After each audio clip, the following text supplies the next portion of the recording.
While Fuller House may be a family show, the Fullest House Podcast is not. Listener discretion is advised.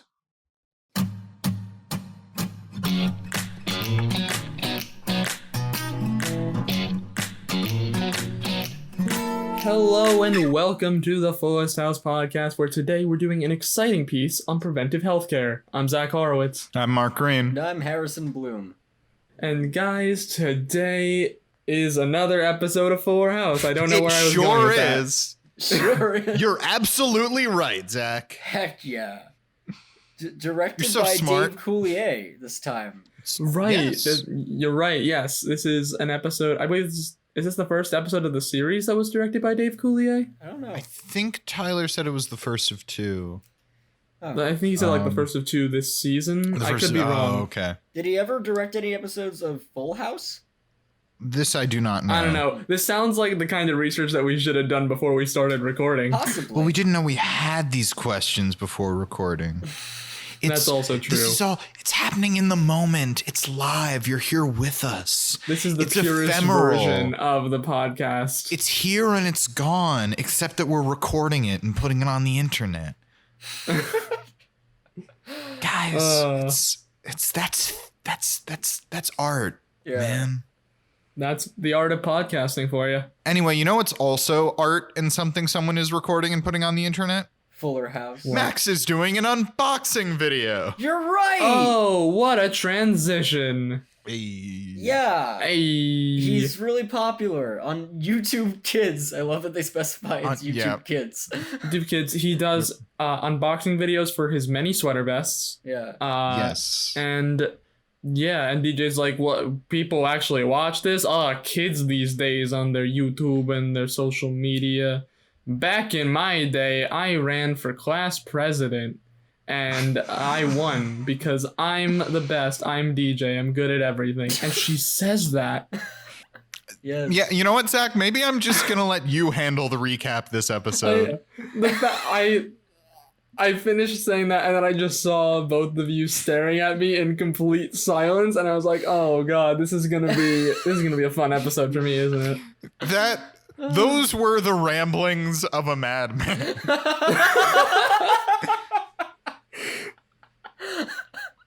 I wish you wrote the script to this show.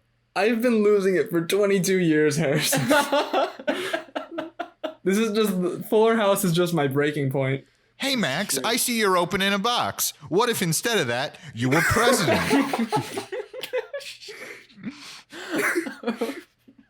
Hey Max, I see you're opening boxes. You know who else opens a box? The president. Lyndon Johnson. Yes. Lyndon B. Johnson, No former other president of presidents. the United States. He loved opening boxes and talking about how big his penis was. He did do that. That is very straight. Indeed. Unfortunately, Max does not do that, which is great for us. That would be really awkward. Yes. Unfortunately, he doesn't do that, which is great for us. Can you tell Zach got off of a long plane ride last night? That is true. That is true. I was on a long plane ride yesterday, and I got back last night. That's fun. Jet lag is fun. Oh, I know the experience. I'm still suffering from jet lag from my long flight recently. Anyway. So Yes, DJ tells Max, you have this reach with your unboxing. Don't you want to do something more meaningful, like being class president? And Max says, yeah, president would be a good stepping stone to king.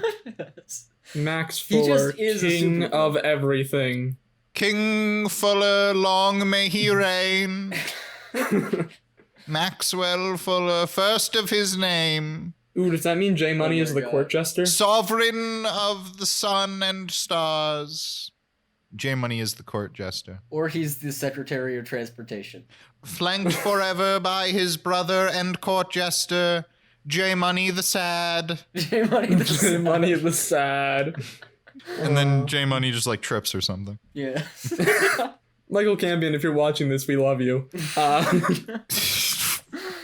Friend of the show, Michael Campion. Friend of the show. We Friend can of the show. say that now. Friend of the can. show, Michael Campion. Friend of the show. Anyway, I think it is important. What does Max want to be king of? I mean, I think at least King the US, of everything. At least the U.S.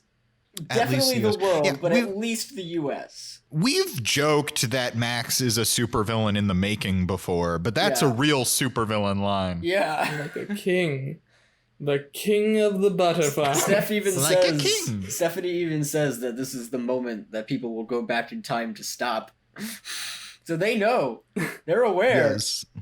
Speaking of things Steph says, I do think it's important to note when Max shows them the unboxing video, Kimmy is really into it. Steph says, yeah, but you were into looking at the hot dogs rotate in 7-Eleven. Yeah. And Kimmy says, yeah, but that was after I ate one of your brownies. Oh, that was a great one. Steph is a mess. Steph is a mess. I like that we're doing this. This is very much a family show, and it's like Steph is an alcoholic. She smokes the weed. Steph has a drug problem. It's great. She has many nights ma- that she does not marijuana is remember. legal in California.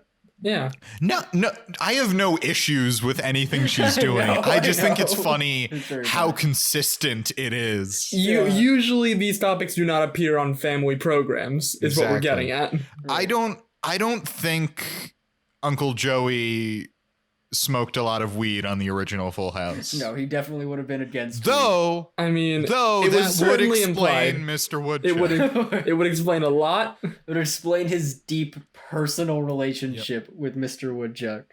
Yep. The large amount of sexual tension between Uncle Joey and Mr. Woodchuck. If I'm remembering correctly, though, I think it was implied that Uncle Jesse did cocaine. I think there are a lot of hints. But anyway, speaking of characters from the original Full House, Danny and Becky are here. Yeah. And why are they showing up, you might ask? Is it because they have another wacky sitcom idea to start up? Or maybe because Becky's gonna start training the boys in rowing? No, it's because Danny was driving and he's like, oh wait, this isn't my house anymore. Too late, guess we'll check on everybody. I'm very tired. Zach's recaps are my favorite thing in the world. I am living for this. I love it. We just do one episode where it's just me doing a recap. Just you recapping. DJ says, hey, you know you don't live here. And Danny is like, I know that, but we're so frustrated at work. I wanted to see a familiar face and introduce this story into the episode. Yeah. And then Aunt Becky comes in and she's like, well, he drove to the wrong house.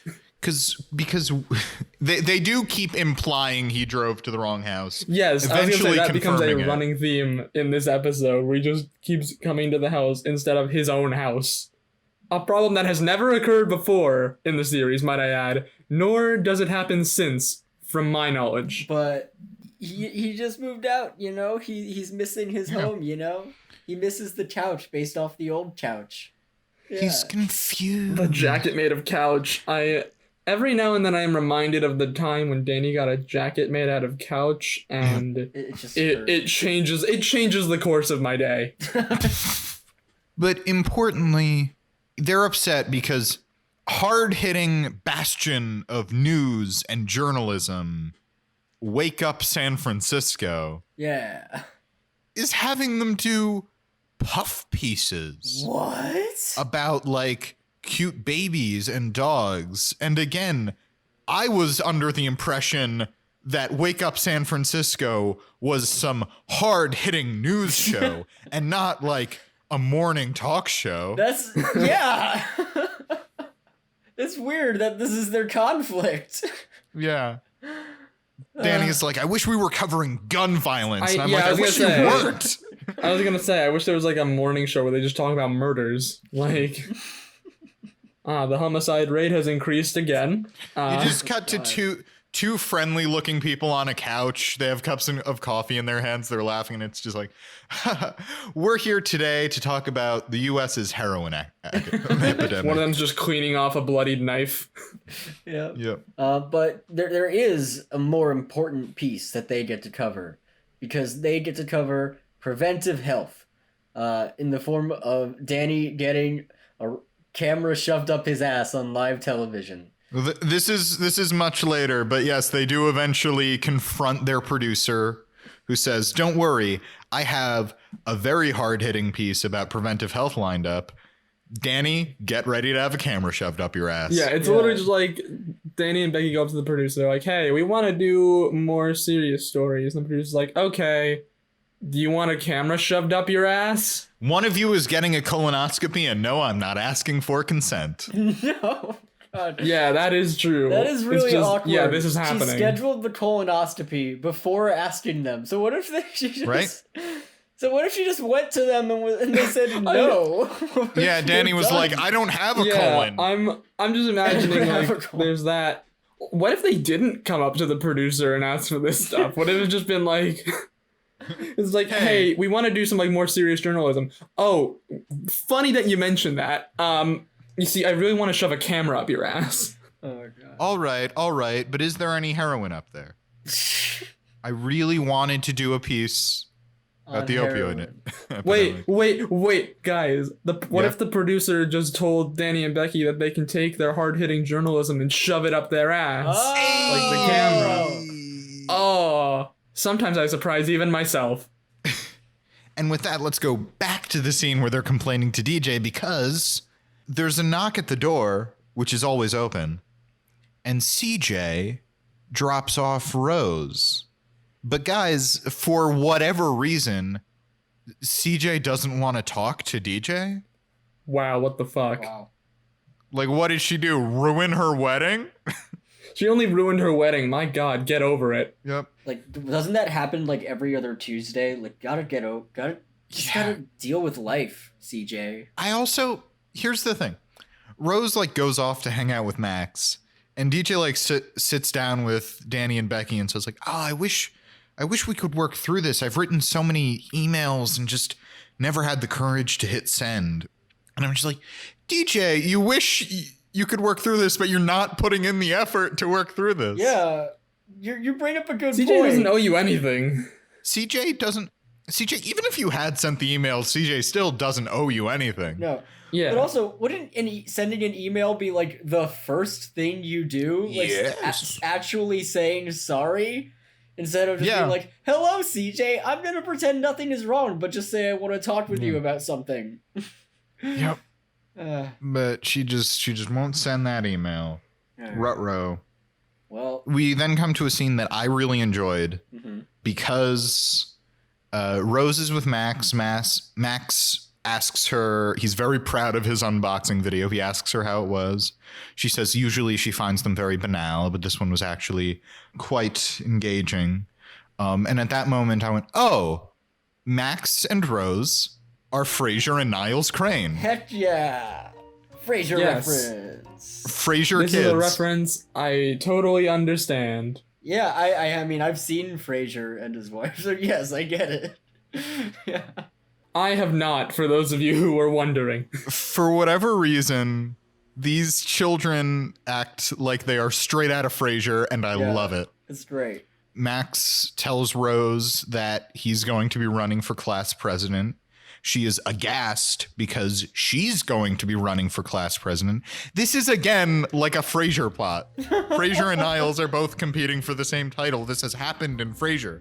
Oh my god. I just kind of love this scene and this plot line because I was like, if there was more of this, I'd be down for it. If we straight up had Frasier Jr. in Fuller House. We have Frasier Jr., we have Friends Jr. Yeah. This show, I really like this show when it's being other shows. But Rose she puts her relationship with Max on hold. She breaks up with him because if they're going to be competing for the presidency, they can't be dating. No. They can't be dating.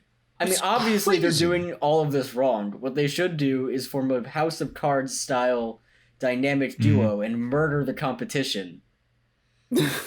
Yeah. Yeah. Push Tate Mara Jr. in front of a train, damn it. It's gotta be Max murders a dog and turns to camera and just talks about it. Yes. Oh no. Pain is useless. Max just murders Cosmo in cold blood. Max Fuller here, back with another unboxing video. Today we're unboxing this dog's neck. Oh God. Oh no. This is a really dark episode of the podcast. Let's reach in and see what we can find. Oh, it's his still beating heart. Can you tell that we're all exhausted? Like 2 hours of sleep last night. Listen.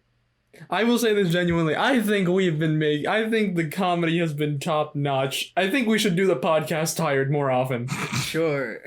Let us know. I'd like Tyler to weigh in on that, but yeah. At Fullest House Pod, let the viewers know. Get in the comments. Would you like us to do the podcast more when we're tired for some top notch lack of sleep comedy? Tweet at Fullest House Pod. Do you want some tired good time boys or some rested good time boys? Also, please list in the comments your drugs of choice that you would like us to have while doing the podcast. I'm partial to brownies. You know the kind, but there's others. I'm not like gonna do any because right? Drugs are bad. Yeah, of course. Don't do drugs, kids. Anyway, on a lighter note, Steph is performing at a children's birthday party. Heck yeah, she's coming to her own. Yes. Yep. But on a darker note, who should show up? But a very angry clown. Famed children's entertainer, Sudsy the Clown, who immediately is very angry at Stephanie. For having a job that is similar to his own. Whoa, people hired you, but they hired me, and I'm a clown. I think that this is really the one thing that Fuller House was missing through the first 3.5 seasons was a sad clown. Yes. Because, I mean, it's very well established that we believe that the sad boys are the greatest aspect of the show. Yes. But what's a step above sad boy? Sad clowns. I would quibble with that point, but I do see. Now we're playing with power. I do see what you're getting at. I might quibble with that, but I do see it. I see you. Zach's doing a pose and like pointing in a very. I'm doing like a thing where I'm like ways. pointing at my head, like, oh, think smarter, not harder, and just pointing. I've been doing this for like maybe like a solid minute. What's important is that Zach has been doing a committed visual bit yes. for our podcast. I'm telling you, Tired Good Time Boys works. Mm-hmm. Yep. Oh yeah. But I'm so trying to keep us on track. Anyway, yes, Sudsy is very good. Steph asks him like, "Oh, do you have bubbles? Because you're Sudsy the Clown." He says, "No, bubbles are for amateurs. I'm an alcoholic." Wonderful. We love our sad clown boy. They call me Sudsy the Clown because my dad and my grandfather were all alcoholics as well. Oh my God. He also has a baboon's heart, as revealed later in the episode. So this is a very interesting specimen of a clown we've got right here. Oh boy. Oh, sorry. Not just alcoholics. He comes from a long line of blackout drunks. Yes. Well, I mean, they go hand in hand. Can't have one without the other. Yep. And Steph gets into a big fight with this completely normal man. Yes. Who definitely has no issues to work through. And then she goes home to Kimmy and Jimmy and Fernando, and she's like, "Oh, I went to a party and there was a clown and he was being really mean to me and I got bullied by a clown." Actually, I think it's significant that we cut back to the house and she and Kimmy are laughing because they're like, "Can you believe that guy? That was hilarious." Then Jimmy comes in and says, Wait, you're talking about Sudsy the Clown? Yeah. He's like one of the greatest children's performers ever. He's performed at every single one of my birthday parties. From ages 1 to 29, despite the fact that he is only 28 years old. He's got him pre-booked months in advance. It's a very good line. They do that. Yeah. He also states that Sudsy the Clown is his personal hero, which, like, good for Jimmy. Yep. Yeah. Good for our sweet, sweet boy, Jiminy Gibbor. Yep. Or maybe he can aim a little higher. I mean, he does have a house completely full of clown memorabilia, so... Which, funny that you mentioned that, because Fernando, who also lives in that house, it's revealed he's deathly afraid of clowns. Yep. Which, like, really bad real estate investments, Fernando. Fernando lives in the clown house, but is fully terrified of clowns. So Fernando just lives in a constant state of fear. Yep. Maybe it's like from Batman Begins, where, Batman takes the visage of a bat because they terrify him. I dread.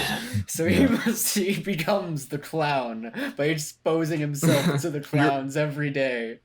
You're telling me that Fernando is going to start dressing as a clown and fighting crime. This is Fernando's Joker origin story.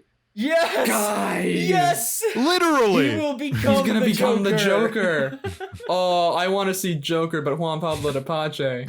Yes. Is that our spinoff for this episode? Yes, it's just Joker, but instead of Joaquin Phoenix, it's Juan Pablo Di Pace. Yep. Guys, we live in a society, and the problem with society is that it has clowns in it. So I will become a clown because of the clowns. Oh boy. My plan makes sense. Holy shit, yes. We're only 20 minutes into recording. Why do I feel like we've been recording for longer than 20 minutes? I don't know. Because this episode has not been a train wreck at all. Yeah. No, it's not. This is a fun episode. It's been a lot of fun. I'm having fun. I hope you guys are having fun. That's to both my other co-hosts and friends, and also the audience who are also my friends. We're friends now. Yep. Deal with it. I'm having fun, but there is a very distinct energy about this record. Oh, yes. It's cursed, but in the best possible way. Anyway, J Money runs in. Like, all our favorite characters just enter this scene at different points. Yeah. The scene starts with Kimmy and Stephanie alone. Jimmy walks in, then Fernando walks in, then J Money walks in, and in maybe the most significant thing he does in the episode, says, you just got a package from this clown. And I wanted it to be like a severed horse head or something. Yeah. But instead it's a clown nose, because as Fernando says, he knows where you live. I don't get it. He knows where you live. What do you mean? It's like a body part. Like, how does my nose have to do with my location? Is he saying that Steph has a big nose, so he followed the nose? Yes. That is like Fruit Loops. What he's saying. Yeah. Oh, okay. Because I thought it was like something really weird, but that makes sense. Yeah. Zach, are you familiar with the concept of a homophone? I am aware. Like a big gay phone. Yeah. Is it bad that I know what it actually is, but is it bad that it took me a couple seconds to be like, oh wait, shit, what is that again? If it makes you feel better, I did fully look it up to make sure I had the term right. It took me like a couple seconds. You said that and I was like, at first I was like, Mark, what is this big word that Mark's throwing at me? Oh, I know what he means now. Zach knows what I mean. Mm-hmm. I don't get it. Mm-hmm. Moving on. The next scene is Danny and Becky are told that Danny's going to get a colonoscopy. Covered it. Great. We're so good at this. Oh, see, we're so good. We're covering scenes in advance. You never know what you're going to get at the Fullest House Podcast. Yep. Anyway, Danny goes back to the house because he totally knows where he lives. Mm-hmm. And DJ has created an apology gift basket for CJ, which includes a note inviting her to get coffee sometime. Yay. How sweet of her. Yep. But who should walk in but Max Fuller, flanked by Ramona and J Money, who are going to help him, his political team, who are going to help him. Yes, they have somehow been roped into running this 4th grade presidential campaign. They are fully in high school. Yeah. They just have nothing They're better fully to do right in now. high school. I know. This is, by the way, this is the only thing that they do this episode, other than like J Money bringing the note. Yeah, this is the only thing that Ramona and J Money do this episode. I love it so much. I love them so much. I love that apparently Max just came up and said, "Hey, can you help me film my political advertisements, but also just help me like run my campaign?" And they, I assume, just like looked at each other and were like, "Yeah, I guess so. I don't know. Yeah, I mean, I don't have anything else better to do. Yeah. I have nothing better to do. There's nothing on TV." Or fan theory: what if Max is blackmailing them there because he's such an evil supervillain? Mm-hmm. Or maybe Max went up to them and says, "As your future king, I command you to help me with my presidential campaign. I'm very entertained by the I'd fact imagine that J Max Money wants falls to for be it a right king. away, but Ramona needs a little bit more convincing. J Money just goes, my liege. He immediately gets down on one knee, becomes the court jester. But Ramona's like, you are not the true king. I will escape into Nottingham Forest. Until Richard the Lionheart returns. Yeah. That's our other spinoff. Ramona as Robin Hood. Ramona Hood. Ramona Hood. Nice, like that. Yeah, so they're gonna help film Max's campaign announcement, which is a totally normal thing for high schoolers to do. Mm-hmm. And this is when our good friend and producer Tyler said, how long is it going to take for DJ to make this about herself? And then DJ comes up and says, did you know I was class president? I would also like to point out, he didn't even have time for those words to leave his mouth before DJ made it all about herself. Yeah. It's true. It's like, that's got to be like a new record. There are 2 times that happened this episode where Tyler was like, wait a second, I have a question, and then the show immediately answered it for him. The other one is fantastic. Isn't it so convenient when you have a question and the show immediately answers your question? Yeah. As if it was listening the entire time. Because there are so many questions we have about this show that never get answered. Yes. Right. That is true. Such as, why does Fernando live in a clown house despite being deathly afraid of clowns? Why does Fernando live in a clown house? Even down to, like, often we ask ourselves, who is this for? Why is this happening? Yes. Like last episode. Yep. But DJ finds out that Max is running against Rose, and she's like, no, but I was just I'm now trying to make friends with her mother. You can't do something against Rose. And there's a very good line where she says, like, you can't do this after everything we put CJ through.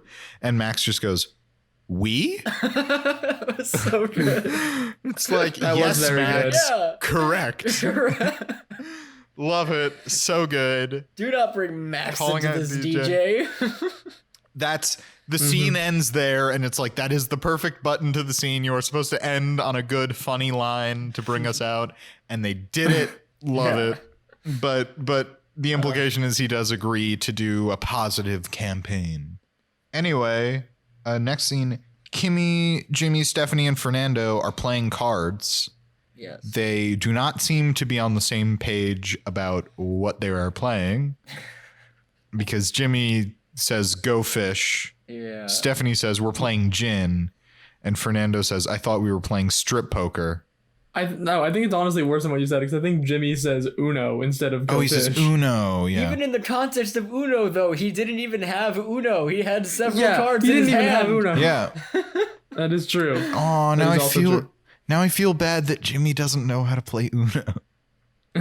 He should play Mao. To be fair, Jimmy doesn't know how to do a lot of things. That is true. Yeah. But we love him anyway. We love him despite his faults. But they're playing cards, as I guess they always do. I guess this is just card night at the Fuller House. And apparently strip poker is a regular at these events, according to Fernando. That's a strange I activity. don't want to do think with too your hard family. about it. Yeah. Yeah. With your wife and her brother. Yeah. I feel like if you're doing it with anyone you're related to and are over the age of 17 at a high school party, maybe you need to stop playing strip poker. Anyway, they're playing strip poker, and there are a bunch of thuds on the door, which, as we all know, is always open. So they open it, and there are pies. Who could have possibly done this? Oh, no. It also occurs to Fernando after a careful taste test that these are clown pies. Yeah, and What we're is like, a no clown shit, pie?" Fernando. Really? You think that these are clown pies, despite the fact that Stev now has a newfound rivalry with a clown? Yep. It's Fernando, you gotta up your detective skills if you're gonna dress up like a clown and fight crime. Yeah. You need a better knowledge of clown tactics. You know, the clown mafia needs busting, Fernando, and the Joker needs to take it out, baby. I'm just imagining like a clown mafia where they just like do a hit and they go into like a little clown. They all like shove themselves into a little clown car. Yeah. And it's their getaway car. Yep. Of course, definitely. Yeah. And they walk out. There's one with like really big pants and a really tiny clown steps out of the pants. They're like running out from the bank. One of them trips over their giant clown shoes, and there's like, leave him, he's dead. Just get in the car. Oh my god. Yep, this is good. We Now I gotta just make want to this write movie. like a gritty mafia show, but it's just a clown mafia. I think they should remake every mob movie and show, but with clowns. Yes, completely serious tones. These are not comedies. They just have clowns. I want The Departed, but with clowns in it. Yeah. They're all still doing all the Boston accents, but they're all clowns. It's The great. Godfather, but everyone is a clown. Yeah. Matt Damon is fully a clown who has infiltrated the police. The police are normal, but Matt Damon's just a clown. Yeah. Ever since, and then there's Goodfellas. Ever since I was a kid, I wanted to be a clown. Just beat someone to And death. there's just like a whole thing where it's like, I'm starting to sense that there's a traitor within our ranks. And it's like, oh, who could it possibly be? Yep. This Is it the guy dressed up like a clown, maybe? Yep. That's. In case you didn't know, that is fully what The Departed is about. Yes. Except not with a clown. Right. But it should be a clown. We've just improved it. Yeah. New spin-off. Yep. Crime, New spin-off. crime movie remakes with clowns. Yes. Yes. Original Good Time Boys, intellectual property, do not steal. We will send our lawyers after you. Anyway, guys, it comes time for perhaps the most important scene in the episode. Danny's colonoscopy. Yes. Yay! Danny's gonna get a camera shoved up his butt. Yep. Right up in there. Yep. Right up in that ass. Right up in there. But at the last minute, guys, there's a raccoon loose at City Hall. They can't cover this. They have to go to City Hall. Yeah. They gotta cover the raccoon. I also want to point out, I don't think we mentioned this earlier, but there is a scene where right. Danny shows up and just immediately, after drinking like a thing that he has to do for his colonoscopy, is like running through the house. And I think DJ wants to talk to him and he's like, nope, I don't have time. What's this? Oh, it's like Tommy's training potty that we were going to sell at the garage sale. Okay, I'm taking it. And then he runs down to Steph's room, tells her, don't come in here for like at least an hour. It's not going to be pretty. And quite possibly Bob Saget's greatest acting performance ever. He is so Possibly. committed in that scene. I loved it. It's very good. It's a very good scene. Bob Saget acts the best when his character really has to poop. I guess so. Yeah. But yeah, the colonoscopy has to be rescheduled for another day. It's very sad. Anyways, now Steph has a clown battle with a clown. Well, actually, before that, there's a very quick scene. Ramona comes to Max with good news and bad news. Well, it's bad news and even more bad news. Bad news and even more bad news, correct. The first piece of bad news is that she somehow got roped into doing polls for a fourth grader. A moment of self-reflection coming a bit too late. It's really good. I'm glad that they mentioned that. I'm glad that Ramona says that. That's why we love her. The other bad news is that Max is getting creamed. Nobody likes his campaign because it's like his mom is running it. Yeah. Because his mom is running it. What does a campaign run by a mom look like?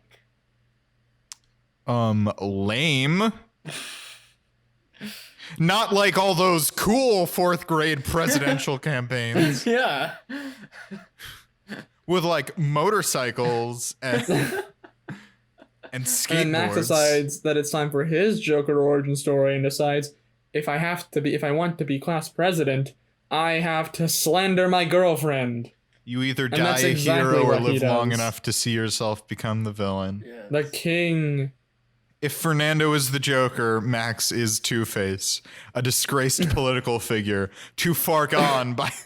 I was thinking Max is just also the Joker, and there's an awkward moment where him and Fernando just like are in the same room and they stare awkwardly at each other and they're just like, all right. We well, wore the same thing to work. one of us is gonna have to change. One of us has to change, and it's not going to be And me. it's Fernando. It's Fernando. Fernando, of course, loses to the child. Yes. Despite the fact that he has a better reason to become a clown. Yep. And anyway, Max even lost to the swing vote, even after pushing that kid on the swings for so long. There's a lot of great child politics jokes Oh, here. I get it. Like a swing. Yes, like a swing set. Now, do you understand that when he said he knows where she lives? Mhm. No. Okay.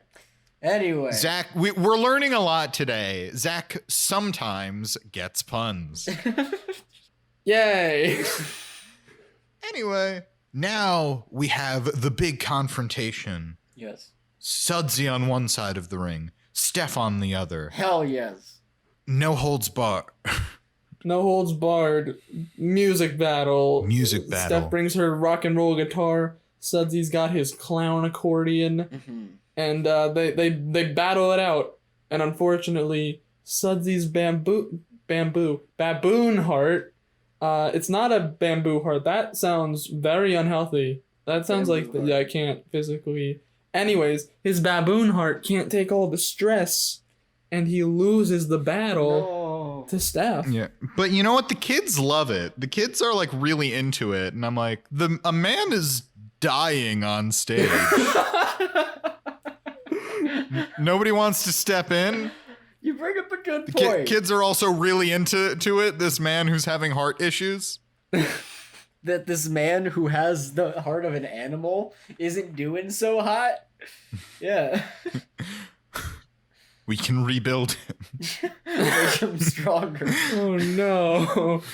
angrier, more agile. Yeah, Jimmy's also there. Jimmy was in her corner, and Sudsy makes a dignified exit. He's just like, you're all right, kid. I'll see you around the party circuit later. And he hands Jimmy his wig, and Jimmy is very excited. Yep. But it's very sweaty. And Steph and Jimmy have a nice moment where Steph is like, you stood by me, your girlfriend, and the mother of your child, even though you really like that clown. And he's like, of course. I'm just really enjoying this on self-reflection. There's a nice moment where Steph is really appreciative that Jimmy stuck by her, even though Sudsy's important to him. And again, on reflection, it's like, well, yeah. Sudsy's just a guy. I mean I have a question for you guys. If let's say hypothetically you had a girlfriend. I know, very sad. And your girlfriend got into a fight with Juan Pablo Di Pace. Oh. Whose side are you taking? Oh boy. It's tough. I think I'd try to work it out between them. Yeah. You know, there's always a chance to make peace. You know. Yep. It's just funny to me because it really is like, who am I going to support? My wife or Barney the dinosaur? You know what? That's a better analogy than what I did. Yeah. That's great. Who am I? Oh God, who am I gonna support in this fight? My wife or Elmo? Or Elmo himself. I mean, if Elmo and my Tough wife decision. wanted to throw down, It's, I don't know. it's not even like the puppet. It's just a guy in an Elmo costume. I don't even know what It's I would Times do. Square Elmo. Yeah. I understand, Harrison. You just be beside yourself. There's a whole thing where like Steph's like, oh, you supported me even though it was your hero, and Jimmy's like, yeah, I want you to perform at my next birthday party, and Steph's like, aw, you can still have Sudsy, and Jimmy is very excited. I think Jimmy says, thank God. Yes. Oh God, he needs He is Sudsy at his relieved. party. Yep. It's a time-honored tradition. It's great. Time-honored tradition. He doesn't have to change that reservation, that booking. Anyway, guys, despite all this love and all these clown things, there are still problems because CJ comes over to the house and she is upset because of the campaign Max has been running. And at first there's a thing where DJ says, oh, there's Max's campaign. I've been involved from the beginning. And I thought they were going to lean into that misunderstanding for a little bit longer, but Yeah, I'm kind of I thankful thought so they didn't. too. CJ's like, oh, so you're the one who's been posting mean things about my daughter online? Yep. My 10-year-old daughter? And there's also a line where she says, ugh, you're the one who's been posting mean things about my daughter. That makes perfect sense. And I'm like, really, CJ? I know she ruined your wedding, but to be like, I guess if she ruined my wedding, it's not a stretch to say that she'd post really mean things about a 4th grader on the internet. Yeah. And it's revealed that Max has been posting all these mean things online about Rose. He made an attack because ad. He wants to win. He makes a full-on attack ad. Yep. They show the ad. It's an attack ad. You thought you knew Rose Harbenberger. She promised to donate her tooth fairy money to an animal shelter. But I saw a stray dog on the street last week. Where'd the money go, Rose? Where'd the fucking money go, Rose? You're in with big lunch lady. Zach Horowitz says he gets puns. Cut to the clip of you Mark, are you trying to derail my political campaign from 2 episodes ago? Mark, what are you doing? You're tanking our own political campaign. We're running for actual president, remember? That's right. Right. Well, I guess I gotta make Harrison my vice president now. I'm sorry. You've lost your position. Even closer to achieving power. Harrison Bloom says he doesn't care about power. But this is Mark's Joker origin story. Is because I demote him from vice president to secretary of transportation, and he's like, well, fuck this guy. I guess I gotta make an attack ad on him now. Yeah. Zach Horowitz says he cares about friendship. But he's actually a mean, stupid baby, and he's not even invited to my birthday party. He's actually a stupid fucking loser, and I heard he pissed his pants till he was 12. You see, he said it himself. He pissed his pants until he was 12. Oh, wait, fuck. Mark, that's not real. I said it for the bit. Zach Horowitz admitted he was a liar who just said things for bits. And this is why you should vote Harrison Bloom for president. At 2, Harrison. At 2. I announced from the very beginning that I was doing this purely for the corruption, Zach. You should have watched your back. And that's when I push you in front of the train. No. Harrison Bloom says he's doing it for the corruption.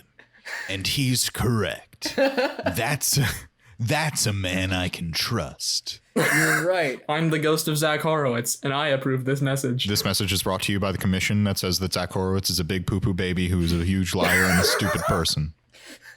Get fucked. Vote for Harrison. Vote for Harrison. I feel like I'm being picked on. I feel like I'm being bullied by my friends here. Honestly, Zach, one of the reasons why I kept doing it is because I was trying to get through that joke and you kept interrupting me. Is this my so I Joker just was origin like, story? I was trying to get through the joke. You kept interrupting, so I was like, I'm gonna do it. I don't care. I'm doing the bit. Zach says I'm that waiting he's been until bullied by his friends. Cut to clip of him being like, Mark saying, I only did this because you kept interrupting me, Zach. Cut to like a clip of like me on the ground and Harrison and Mark just fucking kicking the shit out of me. And Mark's like, this is what you get for interrupting my bits. Well, no, I just think Zach claims he's being bullied by his friends. cut to just you literally saying, I'm being bullied here. But he's the one who interrupts his friends. Cut to I'm me being going, bullied by I just my did friends. it because you were interrupting me. Anyway, now we move on. DJ finds out about this terrible attack ad, and she yells at Max and brings him in here and says, Max, that was wrong what you did. Why? Why did you do that? And she sounds just like that. Mm-hmm. Yeah. And Max says, well, she hurt my feelings when she broke up with me and said I'd be a bad president. Zach, I'm sure you can relate because I know some mean things have been said about you in this political race. I plead the fifth. All right. All right. Nothing we can do about that. Yep. I'm well within I know my rights as an American citizen. Anyway, America. DJ asks Max, hey, why did you run a negative campaign? And Max said, because if I ran an honest campaign, she would win because she'd be better at being president than I would. Yeah. And then and Max and Rose make up. I just like that as a moment that he's like, well, she's better than me at this. And that's how they make up. Yeah. And DJ's just like, well, maybe you shouldn't be running for president. And Max is like, oh, I'm unqualified. Therefore, I should drop out of the race. Max drops out, but I think he just did that to get ahead of the sex scandal, if I'm being honest. Of course. course. Like, there was stuff about to drop. Oh no. Yeah. There were many complaints in the HR department. Allegedly. Anyway, Rose and Max make up, but before CJ can go home, DJ wants to talk to her about Japan and apologize. And DJ apologizes. CJ admits, hey, if you hadn't done what you did, I would have married a man who wasn't in love with me. Steve is honestly one of the big villains here. Yeah. And CJ says she's in a good place right now. And they make up and they're friends. And I kind of didn't want it to be this clean. No. I wanted DJ says to her, maybe next time you come over to drop off Rose, you can come in and we can chat a little. And I really wanted CJ to just go, oh, don't push it. Yeah. Yeah. That would have been better. Yep. But instead, they're friends now and it's sweet. And at this moment, Tyler said, what happened to Danny? Yeah.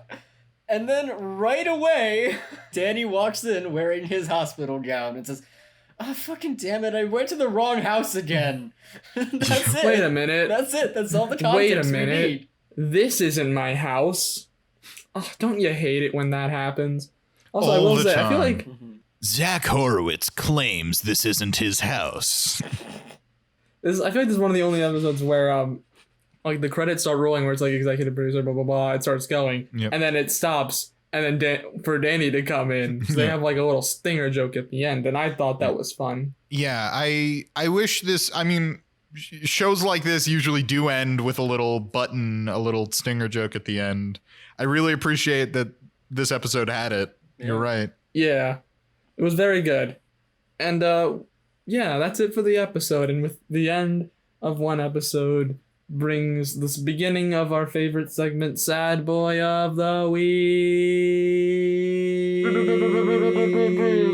Tyler, put some like air horns in there on that. Thank you.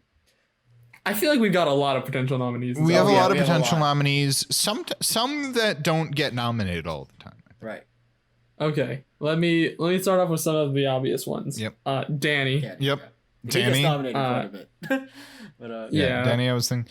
I just mean, but he's not always in the show. This wasn't. Right. J Money's not taking it this episode, is what I'm saying. Yeah, it's not gonna be J Money. It's gonna be Danny.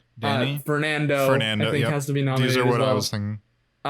Sudsy and also Steph possibly. Sudsy Yes. and Steph. Yeah, I think those are our nominees. I think. Yeah. I'm trying to think if there's like anybody else I can think of that's been particularly sad. I think that's a pretty good slate. Yeah, I think we're good with that. Yeah. So sometimes, even if there are more people, I like to keep it contained to help with the runtime of the episode. Yes. I wonder if we went through every episode of this podcast and tallied up the nomination to win ratio for each character. I mean, outside of J Money, of course. Like, who would be the winner? I feel like maybe it would be. It might be Steve. I don't know about the ratio. Maybe Steve. Maybe Steph. I feel like Steph gets nominated a lot, which means she doesn't always win when she's nominated. Right. But I feel like Steph has more nominations than I thought she'd have. Yeah. I mean, I do remember at the very beginning of the series, whenever Steve was in an episode, he would get nominated and win Sad Boy of the Week. And that trend has not continued into the later seasons, but at one point, he definitely had a very good ratio. Yeah. Anyway, let's get started. Who should I start with? I'm tempted to start with Steph. Okay. Steph, well, first off, pot brownies. Mm-hmm. Yes. Which Kimmy got into her stash.